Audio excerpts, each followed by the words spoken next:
Hey guys, welcome to my channel. In this video, we're going to talk about 45 phrases and words in American, and I underline here American English, so that you learn them, you train them, and you sound more American. So if you're interested, please continue watching this video.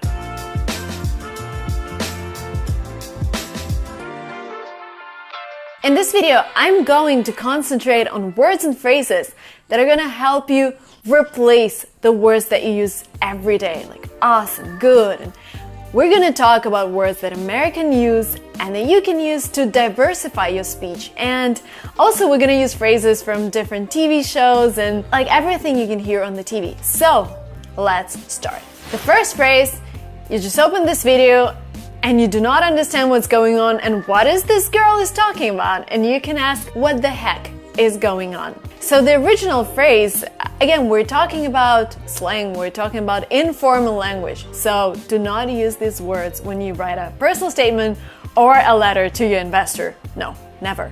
So what the heck is going on is the question you're gonna ask when you do not know what's going on in this place. What the heck is going on? Phrase number 2, and I've recently heard it from my friend. So we were sitting and eating a burger and he's like, when are we gonna rub elbows the next time? What?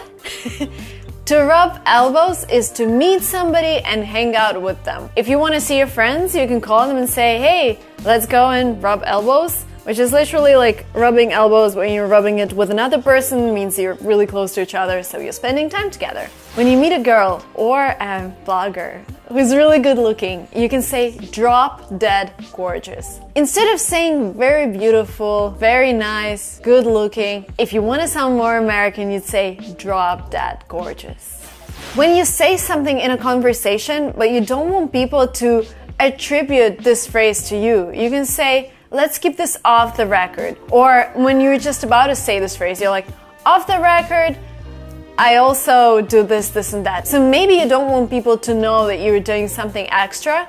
You say it off the record so that it stays just between you and the people you're talking to. No, off the record. Do you think you got a chance?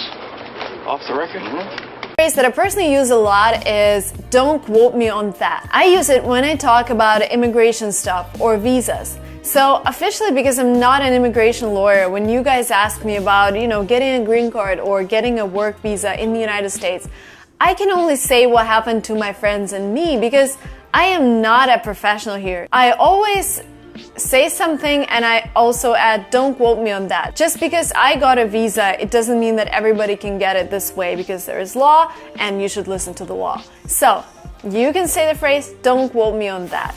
Another phrase or something that you can see when you're driving around America is kiss and fly. And yes, I flew from Los Angeles to San Francisco, and when I arrived in San Francisco, I saw a sign saying kiss and fly, and I'm like, come on, kiss and fly.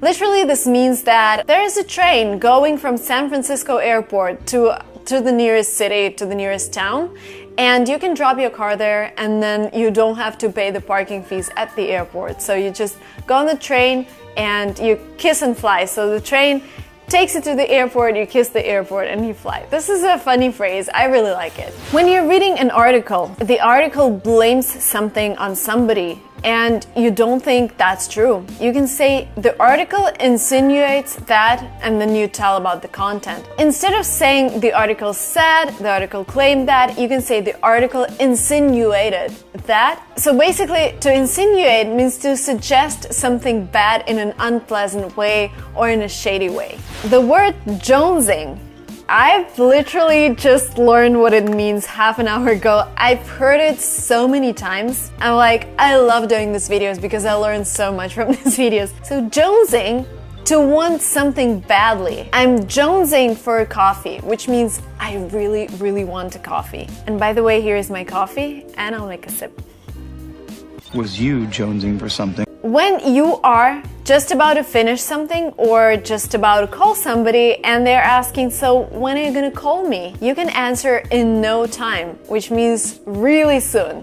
I'm gonna call you in no time. I'm gonna finish in no time. In no time. Uptight. That's the word that you use when you are an opposite of relaxed. For example, you come to a business meeting and you don't know what to say and you're really reserved, you are uptight. I would always imagine something when I'm talking about the word. So for me, tight means like stiff and you're all in one straight line. So you're uptight, you're sitting straight, and you are not relaxed at all. Uptight. To pig out. Again, that's really informal. Pig out, eat so much that you cannot move and you're feeling sick. That was me yesterday. When we came from LA, I was so hungry, I was pigging out. We ordered some Thai food and pigged out.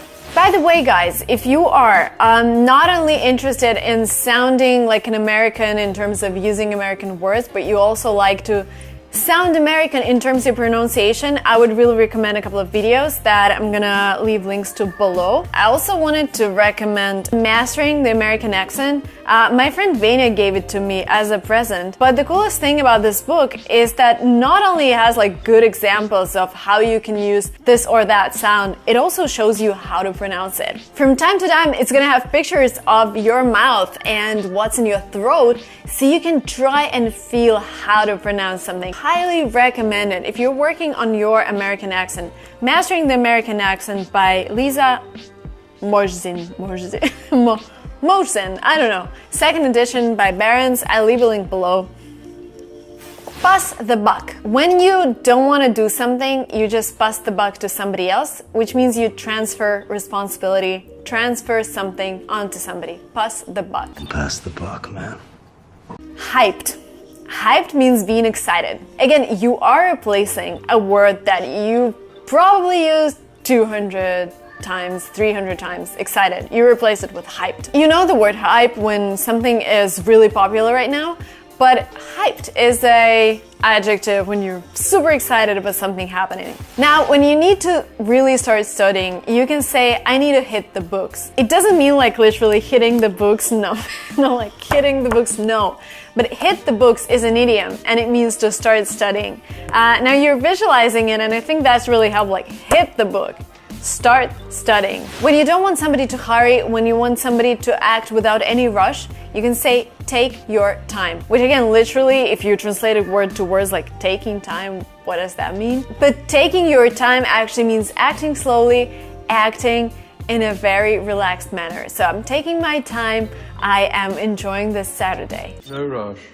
Another great phrase is to go cold turkey. This is not a phrase that you would hear every day. These are phrases that you won't hear every day, but I feel it's really, really important to know them. Again, when I was sitting with my friend and he said rub the elbows, I'm like, what? I don't want this to happen to you. I want you to sit with your friends and when they use an idiom, you're like, oh, Marina said that in one of her videos. I remember what that means and I understand what they're talking about. It doesn't mean that I'm telling you a word and you immediately like using it in the classroom because this is a word that is used in real life. The next time you hear it, you're gonna remember that you've already heard it. And then 3 times you hear it, you remember it, you use it. To go cold turkey is the phrase that I wanted to share with you. And to go cold turkey means to suddenly quit something that's bad for your health or dangerous. For example, to quit drinking alcohol, which I've done back in 2015. It's been 3 years without drinking alcohol at all. And yes, I just quit alcohol. I went cold turkey. There wasn't any transition period. I just told myself, hey, Marina, starting January 1st, 2016, you're not drinking any alcohol. And that was it. I went cold turkey. Now I'm gonna give you some phrases that are gonna help you offend people.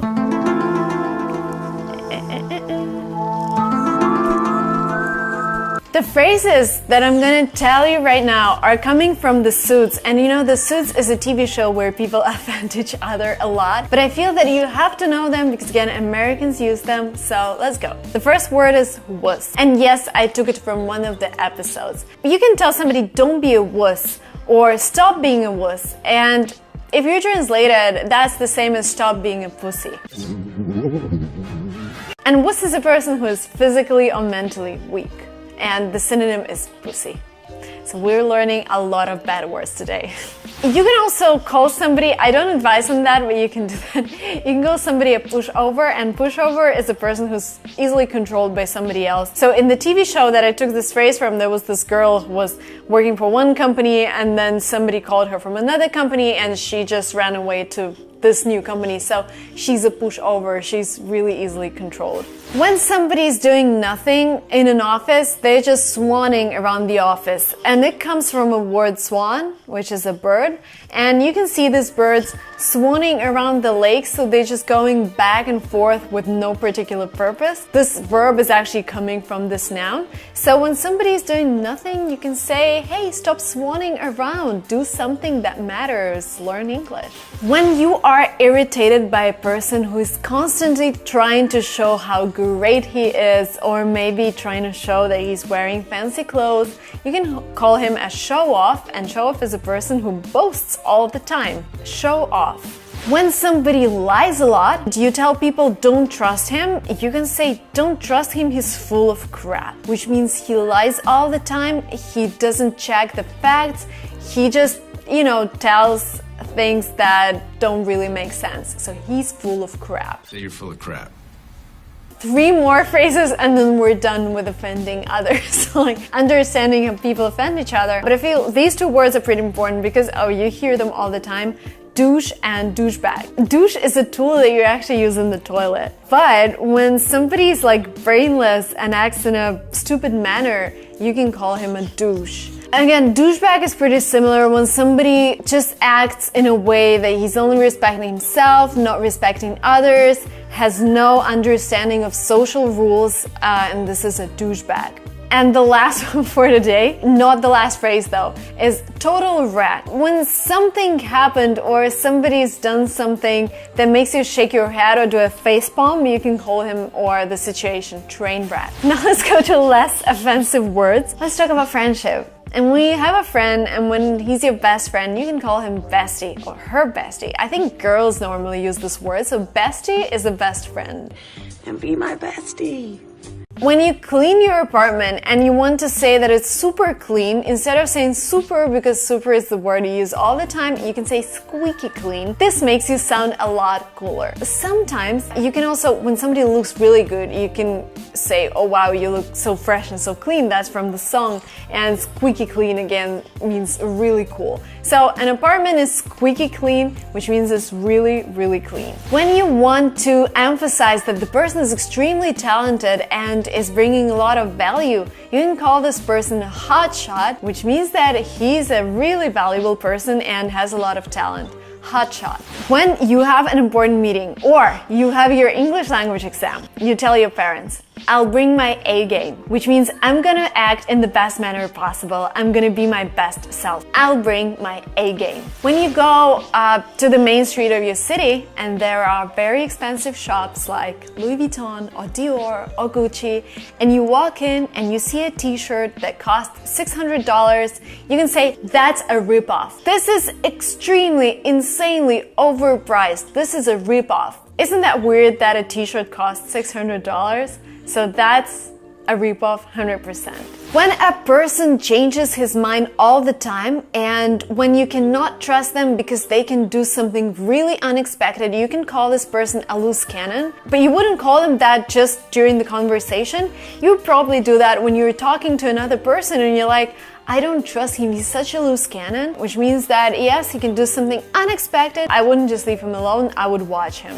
Another way to say amazing, and remember we're working on a lot of phrases that are gonna diversify your speech, is wicked. Oh my god, this is a wicked sweater, I love it, which means it's a really amazing sweater. By the way guys, if you are writing an important letter, if you're writing an important email or getting ready for an important meeting and writing down your speech, you need to be sure that you're using the words in the right context, that you use the right word order, that you write the words in the right way. You can use Fluent.express. This is a platform where you upload your text in English and then native English speakers who are professional teachers, professional correctors, gonna correct your text, make it American, I would say, so that a person who you're writing to would not guess whether you're foreign or international. It's super important if you are applying for university admissions, if you are submitting application to an accelerator here in the States, or doing like really high level things. But also when you're just posting on Instagram, you don't want to make mistakes. So Fluent Express, instant, it's gonna take like 5 or 10 minutes. So it's instant correction of your text from broken English into English. The link will be below.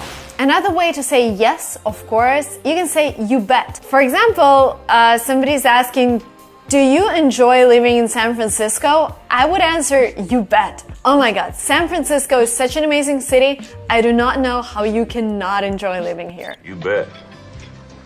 Sometimes people tell me, Marina, you know, it's so important to learn English. The best answer for me would be, not of course. The best answer would be, you're telling me that? And it means like, come on, of course I know that. That has changed my whole life. Learning a foreign language, learning English has changed my whole life. So when you tell me that English is important, I can answer, you're telling me that? Of course I know, of course. So instead of saying of course, I'm saying a phrase that makes me sound more American. When I was in LA, I suggested my friend to go and see a new movie. He replied, I don't want to see it, it's a chick flick. And I'm like, what does that mean? Chick flick is a movie that is made for girls who love happy ending, who like to be funny and smiling, and so it's a comedy, like standard comedy. So something made especially for girls that wear pink stuff, whatever, you can call chick flick. No. Chick flick. Instead of saying a lot of, you can say a bunch of. And this is super American. I've got a bunch of friends who live in LA. Instead of saying I've got a lot of friends who live in LA. To hit the spot means to be exactly what is required.